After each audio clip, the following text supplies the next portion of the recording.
अस्सलाम वालेकुम। वालेकुम अस्सलाम।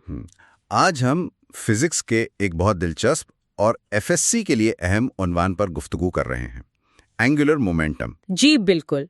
देखें, जैसे सीधी हरकत के लिए लीनियर मोमेंटम होता है, वैसे ही घूमने वाली चीजों के लिए यानी रोटेशनल मोशन के लिए एंगुलर मोमेंटम बुनियादी चीज है। हाँ, तो इस पर आज थोड़ी तफसील से बात करते हैं। ये है क्या, इसे कैलकुलेट कैसे करते हैं और इसका कंजर्वेशन लॉ क्या कहता है। बिल्कुल। और ये सिर्फ मतलब एक छोटे से पार्टिकल के लिए नहीं है, ये पूरे के पूरे रिजिड बॉडीज जैसे कोई लट्टू घूम रहा हो या हमारी अपनी जमीन, उन सब पर अप्लाई होता है। तो शुरू करते हैं इसकी डेफिनेशन से। एंगुलर मोमेंटम, इसको हम एल से लिखते हैं। ये है क्या असल में? देखें, सोर्स के मुताबिक ये पोजीशन वेक्टर r और लीनियर मोमेंटम p का वेक्टर प्रोडक्ट है, यानी L is equal to r cross p। Vector product यानी क्रॉस प्रोडक्ट। जी हाँ, क्रॉस प्रोडक्ट। तो इसकी एक मैग्नीट्यूड भी होगी और एक डायरेक्शन भी।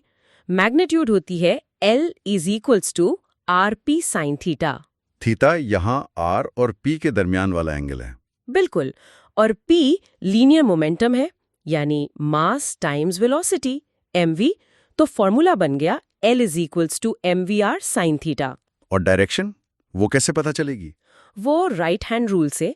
अगर आप अपनी उंगलियों को r की डायरेक्शन से p की डायरेक्शन में घुमाएं, तो जो अंगूठा है वो L की डायरेक्शन बताएगा। ये डायरेक्शन r और p वाले प्लेन के परपेंडिकुलर होती है। अच्छा, और इसकी यूनिट वो केजी मीटर स्क्वायर पर सेकंड हुई फिर? जी, किलोग्राम मीटर स्क्वायर पर सेकंड, बिल्कुल सही।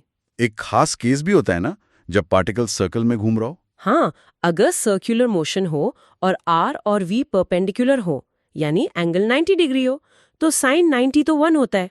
तो उस वक्त L is equals to mvr रह जाता है, कैलकुलेशन आसान हो जाती है। जी, L is equal to mvr।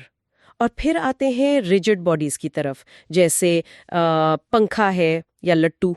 हाँ, तो पूरे जिस्म का जो टोटल एंगुलर मोमेंटम होता है वो L is equal to I omega होता है। I omega. यहाँ आई क्या चीज है? आई है मोमेंट ऑफ इनर्शिया और ओमेगा है एंगुलर वेलोसिटी यानी घूमने की रफ्तार। मोमेंट ऑफ इनर्शिया, ये थोड़ा समझाएंगी? हाँ, इसको आप आसान लफ्जों में जिस्म की घूमने की मास या रोटेशनल इनर्शिया कह सकती हैं। ये बताता है कि जिस्म का मास उसके घूमने के एक्सिस से कितना दूर तक फैला हुआ है। जितना मास दूर होगा उतना ही उसे घुमाना या रोकना मुश्किल होगा, यानी आई ज्यादा होगा। अच्छा, समझ गया। तो L is equal to I omega rigid bodies के लिए है। और वो स्पिन और ऑर्बिटल वाली बात? जी, वो भी अहम है। जैसे जमीन है, जब वो अपने एक्सिस पे घूमती है, वो उसका स्पिन एंगुलर मोमेंटम है। और जब वो सूरज के गिर्द चक्कर लगाती है? वो उसका ऑर्बिटल एंगुलर मोमेंटम है। दोनों अलग चीजें हैं। क्लियर हो गया? चले, अब सबसे मजे की चीज, law of conservation of angular momentum. जी, ये फिजिक्स के बुनियादी कवानीन में से एक है।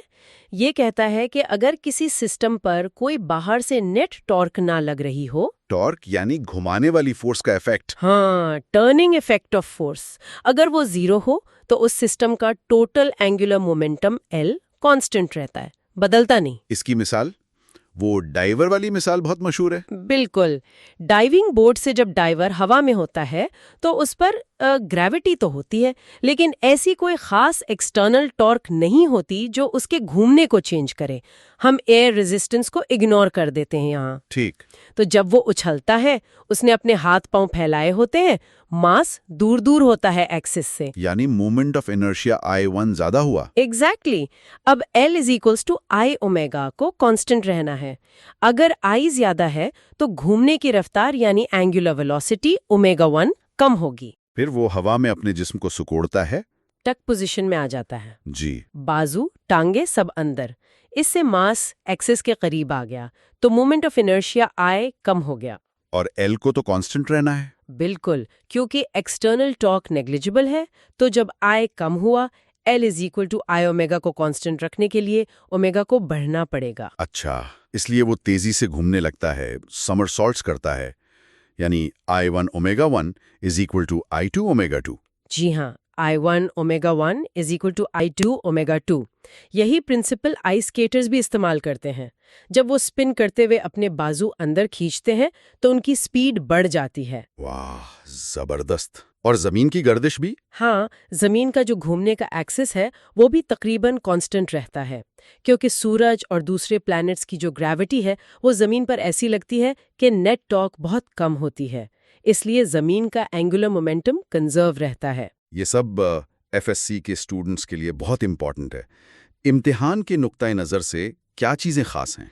देखें, सबसे पहले तो एंगुलर मोमेंटम की डेफिनेशन याद होनी चाहिए। फिर दोनों फॉर्मूले, वेक्टर वाला L is equal to R cross P और रिजिड बॉडी वाला L is equal to I omega. और unit kg metre square second. जी, यूनिट भी। फिर law of conservation of angular momentum की स्टेटमेंट बिल्कुल वैसे ही जैसे बुक में है, और उसकी mathematical form I1 omega 1 is equal to I2 omega 2। Diver वाली मिसाल की एक्सप्लेनेशन भी जरूरी है। बहुत जरूरी। अक्सर पूछा जाता है कि I चेंज होने से ओमेगा कैसे चेंज होता है जब L कांस्टेंट हो। ये कॉन्सेप्ट क्लियर होना चाहिए, और स्पिन और ऑर्बिटल का फर्क भी पता हो तो अच्छा है। सही। तो खुलासा यह है कि एंगुलर मोमेंटम रोटेशनल मोशन का एक फंडामेंटल कॉन्सेप्ट है, और इसका कंजर्वेशन लॉ यूनिवर्स के अहम तरीन उसूलों में से है। हर जगह काम कर रहा है। बिल्कुल। इस पर मजीद सोचा जा सकता है कि ये मुख्तलिफ स्केल्स पर कैसे मैनिफेस्ट होता है। जी। चलिए, अगली गुफ्तगू तक के लिए इजाजत दीजिए। खुदाफिज। खुदाफिज।